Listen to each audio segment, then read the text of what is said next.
perempuan yang ada yang nak nota tadi, yang nak contoh itu boleh. Tetapi saya anggapkan yang ini peruntukan orang lain. Jadi perempuan kena gantilah satu kos dia tu pasal dah spring color. Jadi RM2.50. Ya, kalau tidak menjadi keberatan. Ya.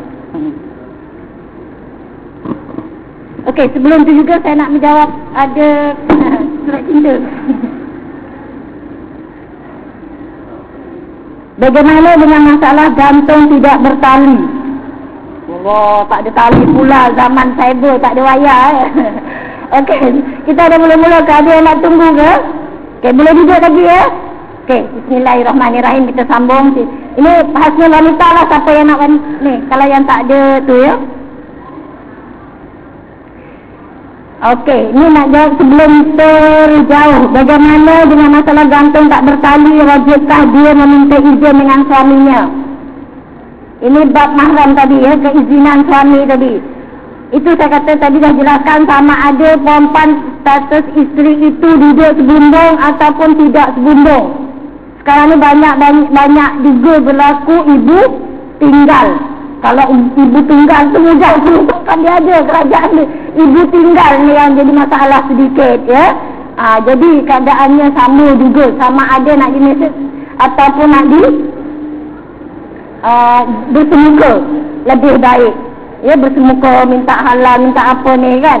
Ada kalanya dia tanpa maklumat. Maksudnya dia tinggal tu tak ada apa-apa maklumat. Dia pergi gitu je.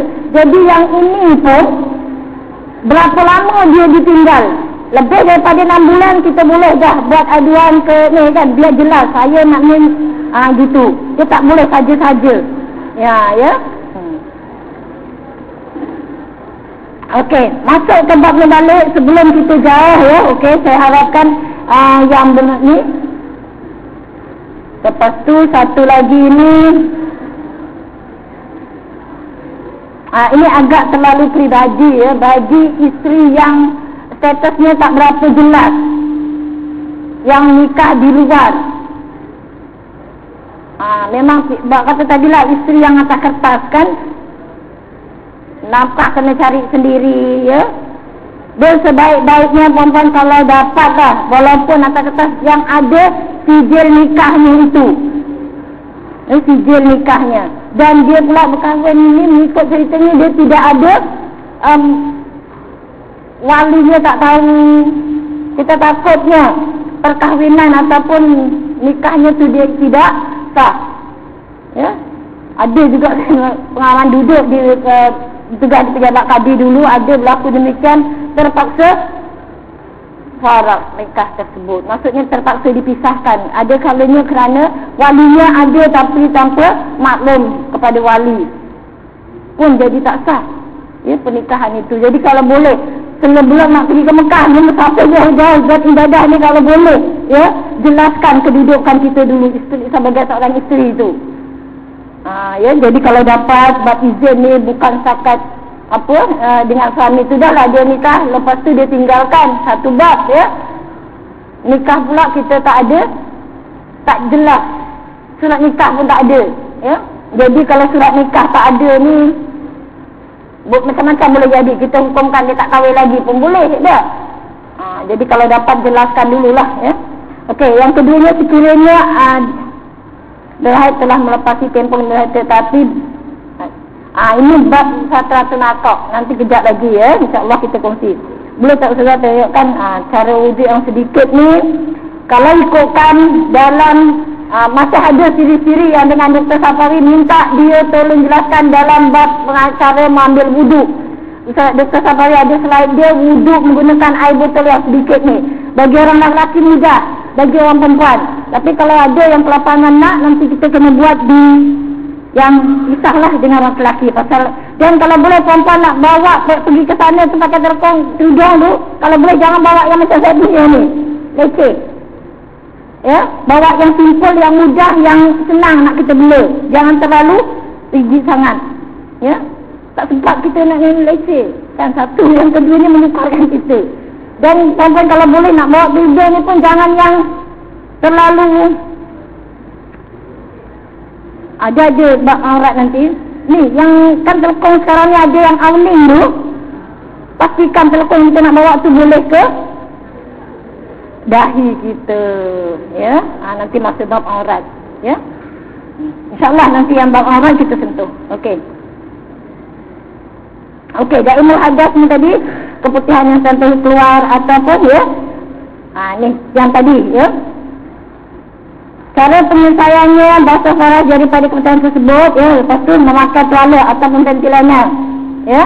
Cuma pentilana ni kalau boleh perempuan nak kongsi, jangan pakai beli yang minta maaf lah. Memang kat sana pun ada, ya. Kalau boleh perempuan sebelum beli jangan bawa yang wangi. Memang ada nipis bawa yang wangi, takut-takut kita terpakai ketika dalam ihram. Satu. Yang kedua, kalau boleh jangan beli yang ada herba.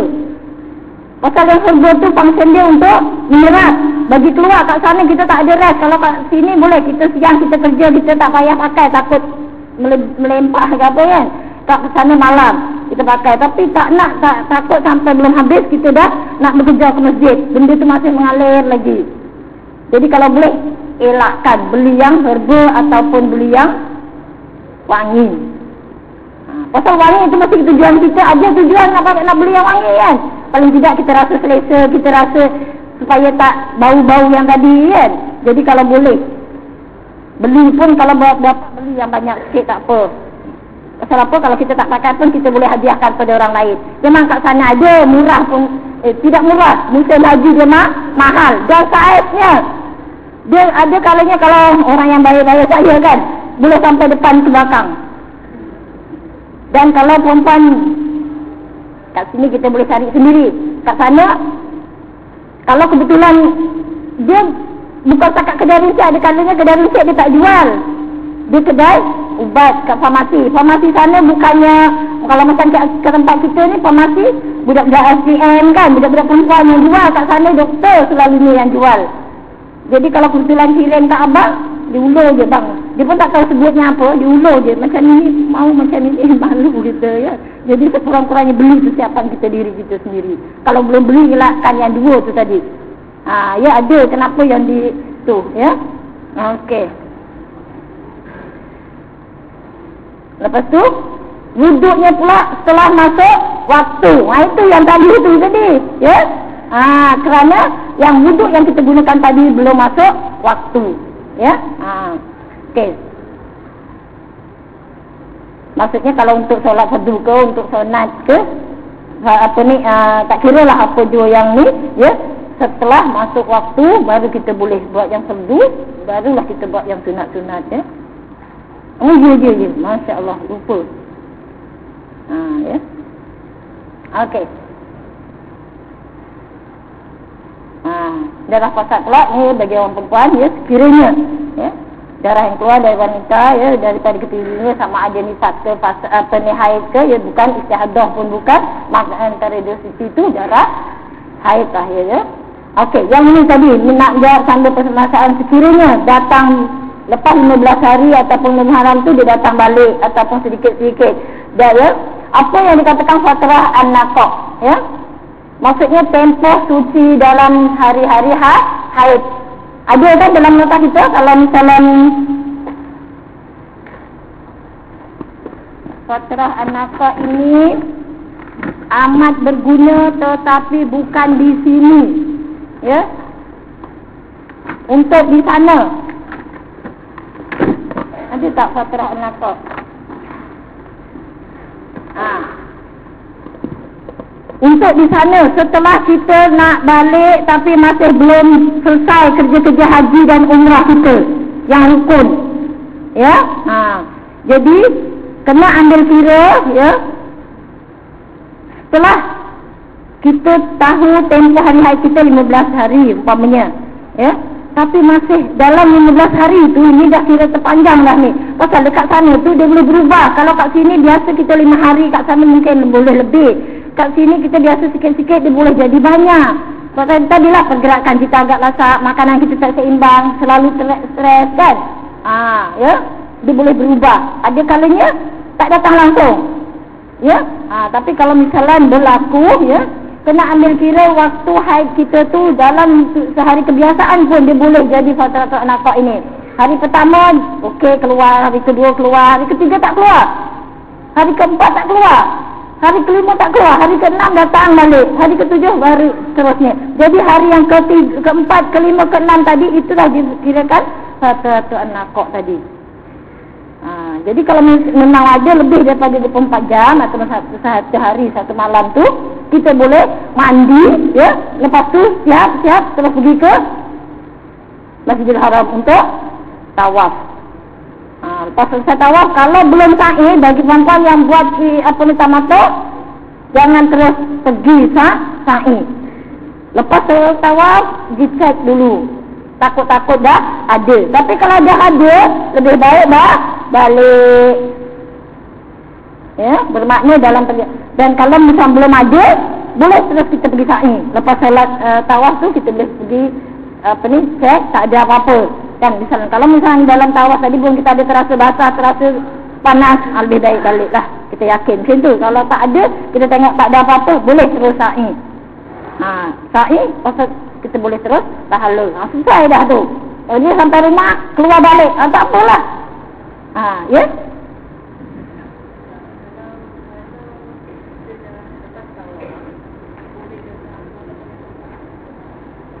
Bagi orang yang fatratul anaqah tak boleh. Ditakdirkan, okey. Kalau perempuan boleh terus pergi sa'i, yakin kita tak keluar. Tapi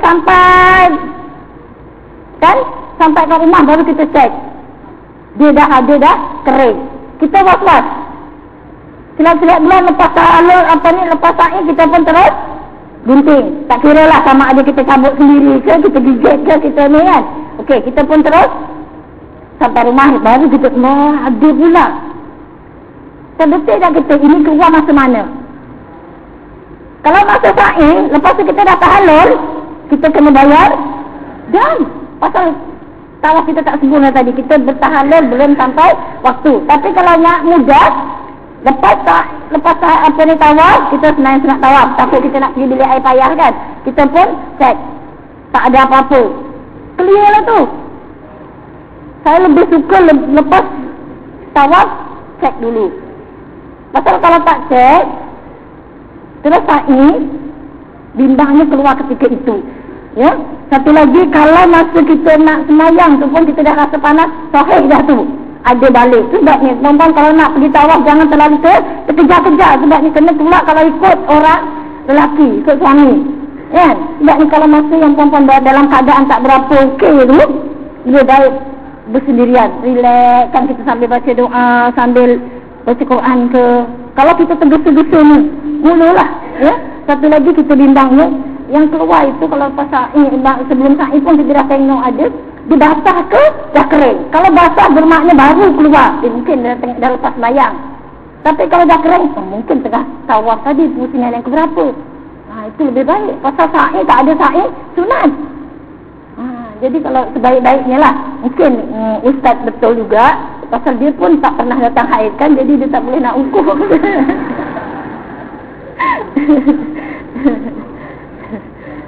Ya? Okey. Tapi kena ambil kira lah bagi yang nak gunakan ini, bukan di sini. Maksudnya gunakan di sini kalau perempuan dah haid, perempuan dah sampai lebih hari kebiasaan, dah sampai 7 hari ada lagi. Wah, banyak ni nak tanya bayar puasa. Puasa lah pun termandi. Tak boleh. Ya? Pasal masih dalam tempoh haid. Tambah-tambah kalau perempuan sudah berusia, peningkatan usia kita juga menjadikan perubahan kan. Ya, kena ambil kira. Ini pun telah terpaksa kat sana. Kalau tidak tak perlu. Jangan kejap-kejap, ya aku umrah baru 3 kali, ini dah 5 hari dah aku pilih. Pasti dah dia pun pergi.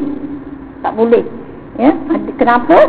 Takut tertunggak kita punya ni ya. Okey, bagi orang yang haid ataupun yang istihadah tadi, ataupun yang masih dalam dia masih boleh mandi sunat ihram. Tak ada sama ada di sini ataupun setelah di sana. Maksudnya di sana tu sama ada di Madinah ataupun di Mekah. Ya. Masih boleh pakai pakaian ihram. Ya. Ini maksudnya perempuan dah maksudnya dah pasti haji apa tuan-tuan nak ambil, kan? Boleh masih apa ni ya, yang ihram boleh, bertalbiah boleh, tawaf. Tawaf tadi bagi orang yang ada kemampuan, dia nak juga, dia boleh tukar pendapat mazhab lain.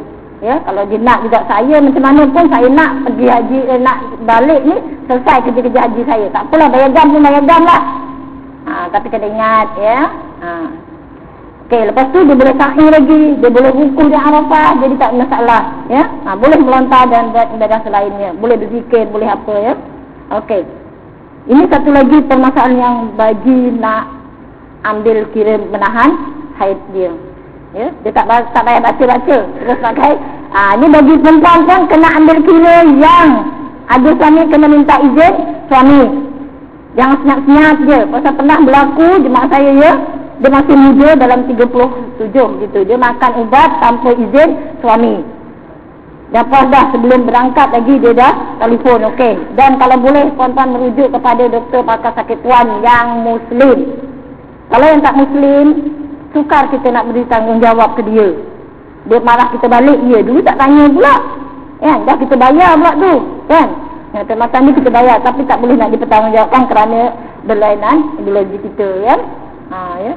Kalau boleh kena ambil kira, minta izin suami, bang saya ni kalau ikutkan dah tarikh haid kita bertembung, kita nak balik masih belum ada ni kan, untuk tawaf ni kita tolak yang 4 hari hari wukuf, lepas tu 3 hari tasyrik. Kalau perempuan mampu ataupun binatang haid boleh berulang. Kalau tak mampu kan. Ya, kena ambil kira kalau orang yang berusia 40-an. Ya. Pasal ketika itu ya, peredaran haid dia sudah berubah ya. Lepas tu tidak sesuai bagi orang yang agak inilah ya. Lepas tu tidak boleh juga bagi jemaah yang mengidap penyakit lain, sama ada darah tinggi, jantung, buah pinggang ataupun penyakit-penyakit lain. Dia boleh makan juga, ambil kira juga, tetapi kena seimbangkan.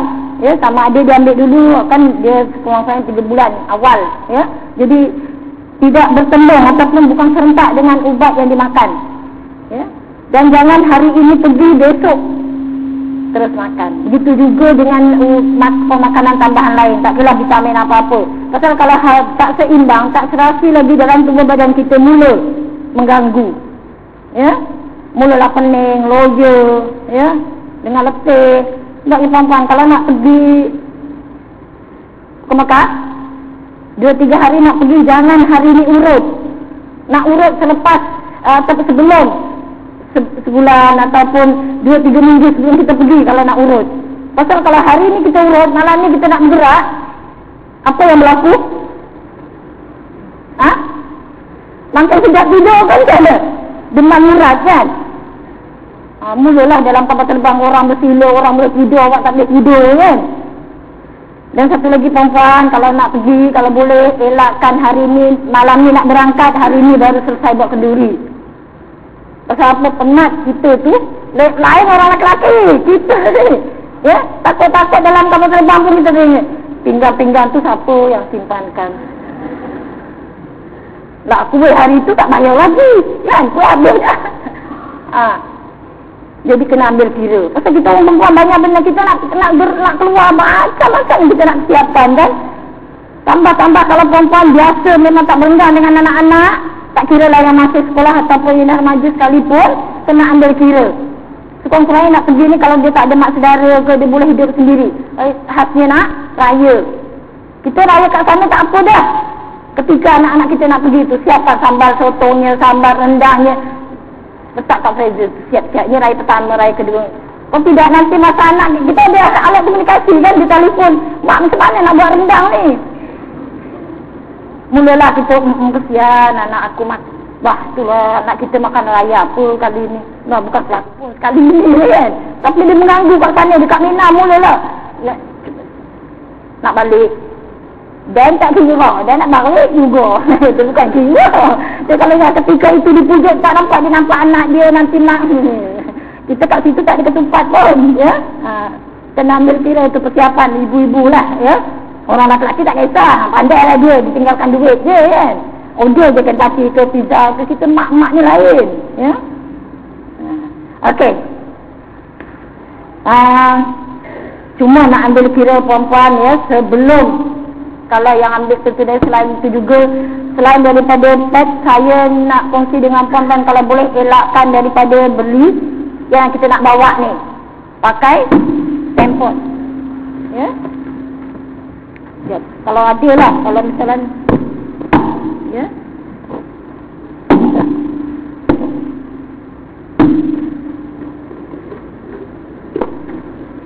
Tampon bagi yang perempuan yang memang selesa pakai ini, kena ambil kira.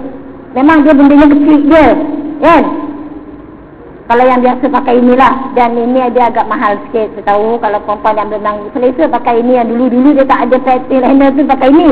Okey, yang ini memang mudah nak bawa, senang, simple kan? Tetapi tidak digalakkan kesihatan. Satu lagi yang ini.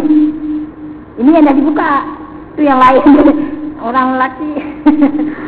Ni, masalah pada kita. Walaupun kita pakai panty liner, kalau ini dia terkeluar, dia akan mengalirkan najis. Sebabnya kalau boleh pakai standard pun biar pakai yang kemas. Pasal dia duduk di dalam, dia boleh mengalirkan ini. Tak juga pasal ini disumbat kan, yang ini mengalir. Jadi kalau boleh selain pada tampal kapas tu tadi, pakai panty liner, lebih mudah. Ya, tapi kena ingat juga, kalau boleh perempuan nak pakai standard pun biarlah standard yang kemas. Kalau pakai katok, nak pakai yang tampal ini tak jadi. Jadi kalau mak-mak perempuan yang pakai katok tu, pakai seluar apa? Dia seluar katok tu lah, dia tak boleh nak lekat ini. Takutnya dia mungkin dia tak datang haid, dia tak ada keputihan, takut dia batuk. Kalau dia batuk terincit, nak tampal kat mana ni? Takut masa kita tawar dia fikir. Ya, jadi kena ambil kira. Ya, satu lagi perempuan kalau biasa tak, yang memang nak mudah lah, pakai seluar pakai buang. Pakai buang ni memang mudah untuk kita. Tapi kena ambil kira saiznya. Kalau macam saya pakai saiz S, jangan beli yang L. Mula dijatuh. Kalau kebetulan kita tahu ada lagi, tak apalah kita juga ambil kan. Kalau buat tak tahu bukan aku punya kan. Siapa yang nak ngaku kan. Tapi tak ada masalah kalau kita ngaku ambil pun. Bukan orang tahu pun, lepas tu pusing tu lah yang dah orangnya kan. Mana tahu. Jadi kalau perempuan yang bawa ibu-ibu ya, abang-abang kalau bawa yang mak-mak, kena ambil kira peralatan yang dibawa. Pasal membantu kita nak selesa ibadah. Kalau boleh pakai perempuan yang biasa pakai gede yang jangan hari ni beli kat Giant, besok basuh terbawa. Mula nak duduk senang. Kan? Gede pun tak apa, duduk kat mulut, nak duduk kat pinggang. Tak selesa. Kita duduk dalam perjalanan 8 jam weh. 8 jam tu puas bersila, puas bertempoh dalam kapal terbang. Tak tahu lah perempuan, kalau saya puas bersila, kaki naik ke atas lagi duduk. Kan? Tapi kalau perempuan tak tahulah. Tapi selalunya kami bertugas, dia selalunya duduk di depan ataupun di belakang sekali kan. Ataupun duduk di tengah-tengah. Jadi kita boleh buat sembahyang jemaah apa semua kan. Tapi perempuan lah kena ambil kira peralatan yang dibawa, jangan terlalu yang ikut kawan. Kawan tu beli, kita pun nak beli juga kan.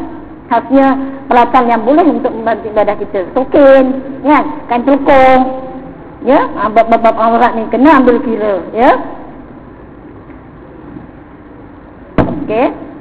Aurat ni bukan untuk orang perempuan saja, orang lelaki pun ada. Jadi perempuan kalau dah beli untuk peralatan perempuan, kena ambil kira untuk suami juga ya. Orang suami ni selalunya dia tahu siap je. Kain ihram pun kadang dia tak beli pun, kita yang belikan. Jadi kalau perempuan nak beli, jangan terlalu mahal dan jangan terlalu murah. Kalau murah sangat, kena pula kita dah tahu haji apa yang kita nak buat. Kalau kena buat haji tamattu, banyak kali kita nak pergi umrah umpamanya. Kalau yang nipis sangat tu, dia mudah. Benang dia kan, benang dia jarang. Kalau yang 50 kan, ada yang 340 tu pun ada. Tapi benang dia tu cepat nipis. Nipis kalau orang yang pandai pakai tu dia ejat tak apa. Kalau agak-agak nipis yang bawah letak atas kan, yang atas boleh pakai kat bawah, ataupun yang bawah tu pakailah kain pelikat biasa. Boleh asalkan dia tidak yang berjahit dan tidak bercantum. Berjahit tak apa untuk tepi supaya jangan merodeh benang dia, tapi jangan bercantum. Dan ada kalanya yang nipis tu juga dipakai ketika tawaf, mengganggu ketenteraman orang lain. Pasal apa? Dia tak terasa. Kena pula yang dia bawa isteri dia pakai tarik. Tarik tu mula dia. Yang bawa kena ambil kira. Kalau misalnya tuan-tuan tak bawa banyak, 2 pasang okey. Kalau bawa yang 2 pasang setengah lah nak selesa. Kalau misalnya yang nipis tu, yang bawah letak kat atas, atas letak kat bawah. Tak apa, kita ada yang bawah itu juga yang dipakai kat punggung tu. Ketul-ketul, malu kalau ketika tawaf dan sa'i. Yang isteri pun kadang relax je, tak apa je. Ya, jadi kalau boleh beli tu ambil kira lah. Memang sekarang ni murah, 30 pun dapat. Tapi nipis, ya, nipis sangat. Kalau yang tebal sangat tu ada juga rasa sayangnya, tak adalah orang tinggal. Pasal jemaah haji sekarang ni dia malas nak berbalik. Dia tinggal, alasannya nak sedekah. Tak jadi sedekah kalau dia tinggal lembok kat hotel. Tak jadi sedekah. Ya. Kalau dia atuk-atuk kita dulu ya buat balik, boleh jadikan kain kapan, paling tidak pun diajarkan pada orang lain kan. Untuk siapa-siapa yang nak pergi Mekah, ya. Okey, apa dia arah, iaitu kekurangan yang jelek, yang malu, yang buruk ataupun yang kena tutup. Ini kan hukum syarak pula, sesuatu yang wajib disembunyikan dan haram dilihat oleh orang yang tidak berkaitan, ya. Ijma' ulama menentukan wajib menutup aurat dalam semua keadaan, sama ada waktu solat ataupun tidak, ya. Maksudnya tidak tunggil lah, ya. Ikut pendapat Imam Syafi'i, ya, bagi aurat wanita dalam solat adalah seluruh tubuhnya, ya, kecuali muka dan tangan, ya, dan bahagian belakangnya. Kalau macam saya ni sudah menepati ke belum? Menutup aurat sudah, tetapi tidak menepati untuk solat dan tawaf. Jadi perempuan pun kena ambil kira. Ya, kalau misalnya jubah perempuan dia ada kalinya masih terbuka kat sini, ya. Jadi kalau masih istilam pun tak perlulah kita nak rambai beria tu. Dalam telekung saja memadai, ya. Cuma kalau boleh, ya, kalau boleh, kalau tak kena ambil kira perempuan yang belum distokin jangan terlalu nipis, jangan terlalu pendek, ya. Dan aurat ni agak sukar kita nak sekarang ni mudah, ya. Okey, syarat untuk aurat kalau boleh tidaklah terlalu tebal dan tidak jarang. Sama ada kain, kulit ataupun kertas yang boleh menyembunyikan warna kulit, yang tidak menjelaskan warna sifatnya, ya. Ikut pendapat Syafi'i, syarat untuk aurat ialah tidak menjelaskan warna kulit. Tak kiralah warna apa, ya. Pelaksanaan aurat wanita bersama suami dia, ya, ketika bersama mahram, sama muslimah ataupun sama orang kafir. Jadi kita dah tahu dah kalau misalnya sama orang Islam macam mana, ya, dalam di sana tu tak masalah, kecuali ini sebagai latihan untuk persiapan sana tu kita adaptasikan ketika kehidupan kita seharian di sini. Bukan soal dalam sasiah kita je, ya, dalam peribadahan kita pun, ya. Okey. Syarat pakaian untuk wanita Islam, kalau boleh hat untuk aurat, kalau boleh longgar sikit, ya, tebal dan tidak ada daya tarikan walaupun warna hitam, ya.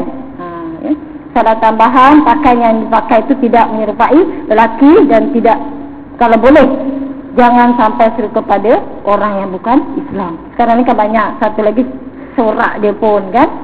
Jadi perempuan kalau nak hadiah baju ke, ya, t-shirt ke pada anak-anak lelaki ataupun suami, pastikan dia nak pakai yang boleh menjadi keselesaan ketika dia nak solat kat mana-mana pun.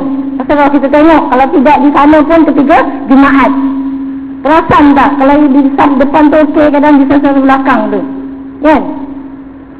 Memang dalam solat, tetapi ada kalinya apa pun baca. Kat sana pun kadang kita jadi terikut-ikut orang ni dalam ni sampai gini-gini.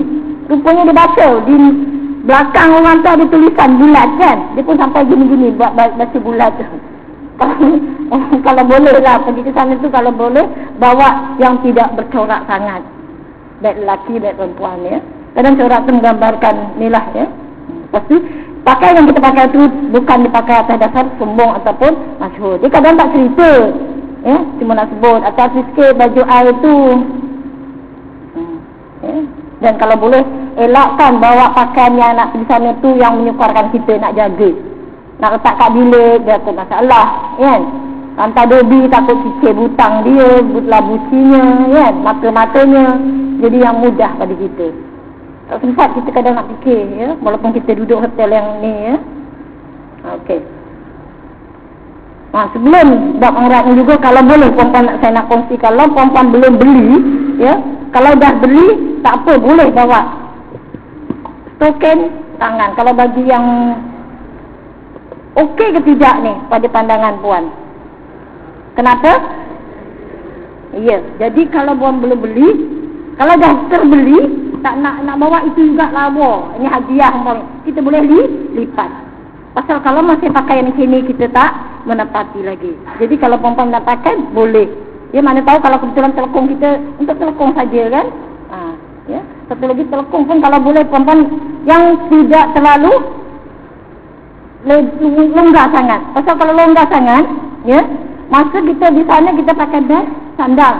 Ada kalanya kalau makcik-makcik ni pun kadang masa solat pun dibawa. Takut nak letak kan. Jadi masa sujud tu okey lagi, masa, ya, masa bangun daripada rukuk. Mula dia ni, pasal dia longgar betul ni. Kena pula kalau tawaf. Tawaf pula dia mengikut orang kan. Sampai terheret-heret telefon. Kalau boleh jangan labuh sangat dan jangan terlalu jarang. Walaupun dia putih, ya. Begitu juga stokin. Stokin yang macam ni boleh. Boleh ke tak? Dia nipis untuk dalam perjalanan tak apa. Kalau tak kita kena tukar saiz kasut. Boleh ketika nak solat ataupun nak tawaf sarung lagi. Ya, supaya apa? Mudah untuk kita. Kalau yang tak biasa kena latih-latih pakai stokin. Pasal kalau yang tak biasa ni dia duduk ni pun jadi macam tak seimbang, kan? Sekurang-kurangnya masa tawaf ataupun solat lapat. Untuk tapak dia tak nampak dan tumit dia tak nampak. Selalu kalau kita nak pergi tawaf, asalnya baru sampai, sama ada tawaf kudum ataupun tawaf umrah, kita akan periksa kuku dia nampak ke tidak. Satu lagi di kawasan muka. Pasal aurat wanita ketika dalam solat dia kena tutup yang ini. Tapi kalau basuh, kena basuh sampai bawah dagu, ya. Okey.